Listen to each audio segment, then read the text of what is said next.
एक समय की बात है, एक छोटे से गांव में जो हरे भरे पहाड़ियों के बीच बसा था, एक गरीब विधवा और उसका बेटा जैक रहते थे।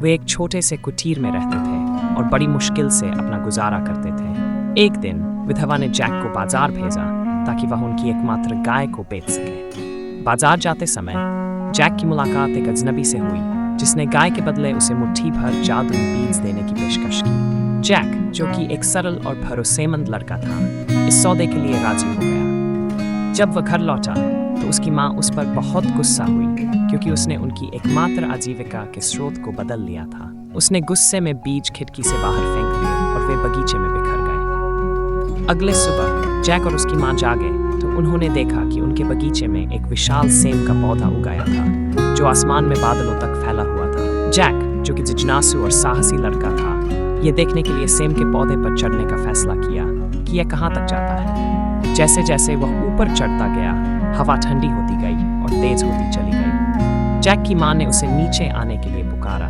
लेकिन वह ऊपर तक पहुंचने के लिए दृढ़ संकल्पित था। आखिरकार जैक सेम के पौधे के शीर्ष पर पहुंच गया और खुद को बादलों के बीच छिपे एक जादुई साम्राज्य में पाया। उसने दूर एक दानव के महल को देखा जिसकी चिमनी से धुआं निकल रहा था।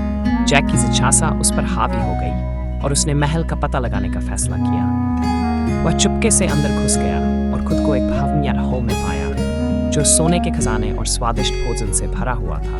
अचानक जैक ने ऊपर से एक गूंजती हुई तेज आवाज सुनी। वह एक दानव था जो अपनी पत्नी को चिल्लाकर अपना खाना लाने के लिए कह रहा था। जैक समझ गया कि उसे छिपना होगा, इसलिए वह जल्दी से एक पर्दे के पीछे छिप गया। दानव की पत्नी नीचे आई और खाना बनाने लगी। जैक ने देखा कि वह एक विशाल भोजन तैयार कर रही थी जिसमें एक बड़ा भुना हुआ चिकन भी शामिल था। उसका पेट भूख से गरजने लगा और वह मेज से रोटी का एक टुकड़ा चुराने के लालच को रोक नहीं सका। जैसे ही जैक भागने ही वाला था, दानव की पत्नी ने उसे देख लिया। वह जोर से चीख उठी और दानव गरजते हुए नीचे आ गया। जैक समझ गया कि उसे जल्दी सोचना होगा, इसलिए उसने रोटी का टुकड़ा उठाया और दौड़ लगा दी। जैक जितनी तेजी से हो सकता था सेम के पौधे से नीचे उतरने लगा और दानव उसके ठीक पीछे था। वह जमीन पर पहुंचा और जितनी तेजी से हो सकता था अपनी माँ की झोपड़ी की ओर दौड़ पड़ा। जब वे आखिरकार अपने घर की सुरक्षा में पहुंचे तो जैक की माँ उसे सही सलामत देखकर राहत महसूस हुई, लेकिन जैक जानता था कि दानव फिर लौटेगा और उसे खुद को और अपनी माँ को बचाने के लिए एक योजना बनानी होगी। अगले दिन जैक फिर से सेम के पौधे पर चढ़ा, यह ठानकर कि वह दानव को हराने का कोई तरीका ढूंढेगा। इस बार उसने दानव की पत्नी का जादुई वीणा चुरा लिया। वीणा में दानव को सुलाने की शक्ति थी और जैक जानता था कि यही उनकी सुरक्षा की कुंजी है। जैसे ही जैक सेम के पौधे से नीचे उतरने लगा, दानव की पत्नी ने उसे फिर से देख लिया, लेकिन इस बार जैक तैयार था।